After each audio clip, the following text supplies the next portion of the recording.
దేవర. ఎలా వస్తుంది దేవర? ఎందుకు 2 రోజుల నుంచి ఎరక్కొట్టేస్తున్నారు సోషల్ మీడియాలో? అవును.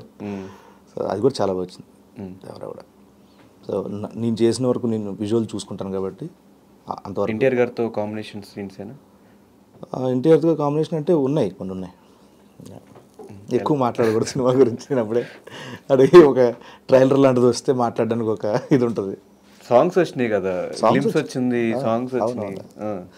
దాని చూసి ఏం చెప్పగలం అంటే లుక్ కానీ నేను గెటప్ కానీ మీరు డైరెక్ట్గా చూసినప్పుడు మీ రియాక్షన్ ఏంటి? అదే చెప్పే కదా అసలు. నేనంటే ఎప్పటి నుంచో నాన్న ప్రేమ అవుతుంది మిస్ అయిపోయింది నాకు సుధీర్కి. ఓకే, ఫ్రెండ్స్ క్యాట్ చేయాలి ఇక్కడ, లండన్ వెళ్ళాలి అప్పుడు. అది కొన్ని పాస్పోర్ట్లు వీసాల విషయాల వల్ల అయిపోయింది. అప్పటి నుంచి వెయిట్ చేస్తున్నా, ఎప్పుడు చేస్తాను ఎన్టీఆర్ గారు అని చెప్పి చూసి ఇది వచ్చింది. వచ్చిన తర్వాత నేను ఫస్ట్ డే చూసిన అమ్మయ్య ఆ రోజు చేశాను. హ్యాపీ. ఆయనతో కూడా చెప్పాను, అవునా నాన్న ప్రేమ చేయాలి. అర్రే వాళ్ళిద్దరు చేశారు కదా, నవీన్ రమేష్, మీరిద్దరు చేయాలా? అర్రే అవును మిస్ అయిపోయా.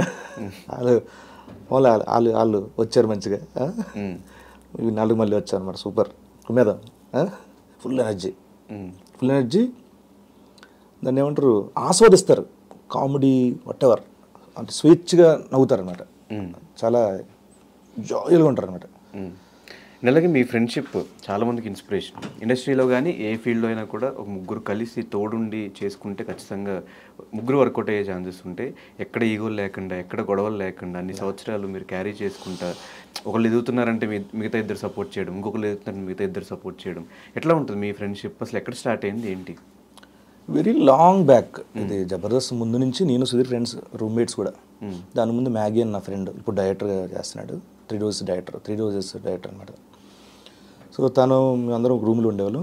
సో ఆ రూమ్లో ఉన్నప్పుడు వేణన్ నాకు పరిచయం. వేణన్ ద్వారా జబర్దస్త్ వచ్చింది. జబర్దస్త్ నేను వెళ్ళిన తర్వాత జబర్దస్త్కి నేను వెళ్ళకముందు నాకు వేరే దగ్గర అగ్రిమెంట్ ఉంది, వేరే మ్యూజిక్ ఛానల్లో.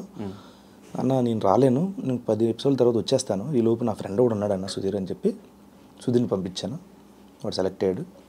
దాని తర్వాత నేను జాయిన్ అయిపోయాను. సో అలాగా జర్నీ వెళ్తుంది. ఈ క్రమంలో వేణన్న, ధనరాజన్న వీళ్ళు కొంచెం దూరం అయ్యారు షోకి. దాని తర్వాత టీమ్ లీడర్గా అనౌన్స్ చేశారు. చేసిన తర్వాత ఇక్కడ రైటర్ కావాలి మాకు. నేను ఐడియాలజీ చెప్పగలను, కొంతవరకు రాయగలను, కానీ పూర్తిగా పంచులు అంటే కష్టం.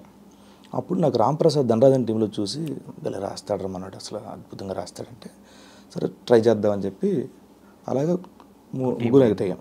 నాకు TV9లో నాకు సన్నీ కలీగ్ నాకు. సో సన్నీని కూడా తీసుకొచ్చాను. సో అలా నలుగురు అటాచ్ అయ్యి. ఎక్కడ ఎన్ని సంవత్సరాలు ఈగో క్లాషెస్ ఫ్రెండ్షిప్లో ఏం గొడవలు లేవు అని అంటే నమ్మను, కానీ గొడవలు ఉంటాయి. ఎలాంటి గొడవలు? చిన్న గొడవలే. ఎలా ఎగ్జాంపుల్, స్క్రిప్ట్ ఉంది, వాడికి ఏదో పనిలో ఉంటాడు, వాడు ఫోన్ చూసుకున్నాడే, ఇక్కడ రాసుకుంటున్నాం కదరా కొంచెం లేవు చూసుకొని. ఒక్కోసారి నేనేదో పడుకుంటాను, వాడు నన్ను అరుస్తాడు రా కదా మామూలు చెప్పు అని ఆడు సుధీర్. ఇలా ఉన్నా ఇమ్మీడియట్గా ధర రెడీ ఇమ్మీడియట్, అంతే సెకండ్స్లో పోతాయి అవన్నీ. అవి కూడా లేకపోతే బోర్ కొడుతుంది. ఇది చూసి బావా అనుకుంటా. ఓకే, సో ఇప్పుడు సుధీర్ కూడా ఆయన హీరోగా బిజీ, అటు యాంకర్గా బిజీ. ప్రదీప్ అన్న ఇప్పుడు సినిమా చేస్తున్నాడు. అది కూడా చేస్తున్నా సినిమా. అది కూడా చేస్తున్నారు మీరు? ప్రదీప్ సినిమాలో క్యారెక్టర్ చేస్తున్నా, మంచి క్యారెక్టర్.